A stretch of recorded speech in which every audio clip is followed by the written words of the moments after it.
বিভিন্ন ধরনের বাণিজ্যিক কাজকর্মের সঙ্গে যুক্ত, কিন্তু দুর্ভাগ্য হলো এটাই যে সামগ্রিকভাবে এখানে মেধার বিকাশের পর্যাপ্ত কোনো সুযোগ নেই। মুখ্যমন্ত্রীর বিজিবিএস এর মঞ্চে দাঁড়িয়ে আপনারা যারা থাকতেন এখানে, আপনাদের মধ্যে কয়েকজনকে দেখতে পাচ্ছি যারা বলতেন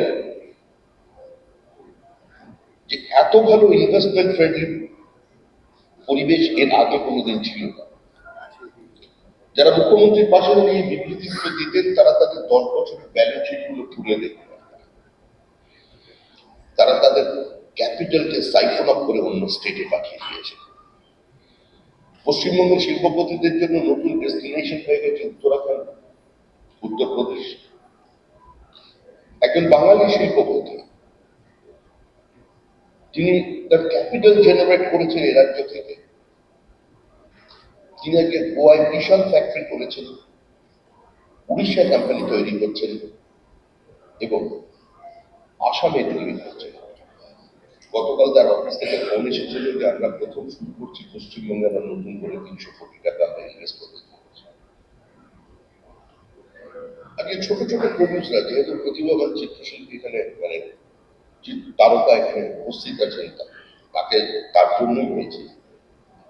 আমাদের পশ্চিমবঙ্গে যেরকম ছোটবেলায় সবাই ওই প্রেমের কবিতা লেখে, গাছের পাতা নড়ে চড়ে তোমার কথা মনে পড়ে, প্রত্যেকেরই জীবনের একটা ছোট স্বপ্ন থেকে যে তারা একটা বড় বড় ছবি তৈরি করবে। 20 লক্ষ 25 লক্ষ টাকা জোগাড় করে নিজের পরিবারের জিনিসপত্র বিক্রি করে ছোট ছবি তৈরি করবার জন্য টলি ইন্ডাস্ট্রিতে যখন যায়, আমাদের বিগত মুখ্যমন্ত্রীর কথায় যা হচ্ছিল টলিউড, সেখানে তারা যে বাধার সম্মুখীন হচ্ছেন বা তাদের উপরেও যে একটা দখলদারি চাপিয়ে দেওয়া হয়েছে, এতে কিন্তু ভারতবর্ষের ভিন্ন ভিন্ন প্রান্তে ভিন্ন বার্তা চলে যাচ্ছে। পশ্চিমবঙ্গে বড় শিল্প আনতে হবে, এছাড়া কোনো ভবিষ্যৎ নেই। আমরা যদি পুরনো সরকারের কথা বলি, the government they don't have any comprehensive land policy.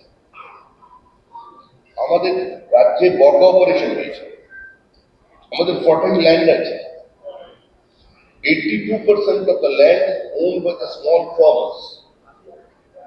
এখানে যদি কোনো গভর্নমেন্টের ইন্টারভেনশন না থাকে, যদি কোনো ল্যান্ড পলিসি না থাকে,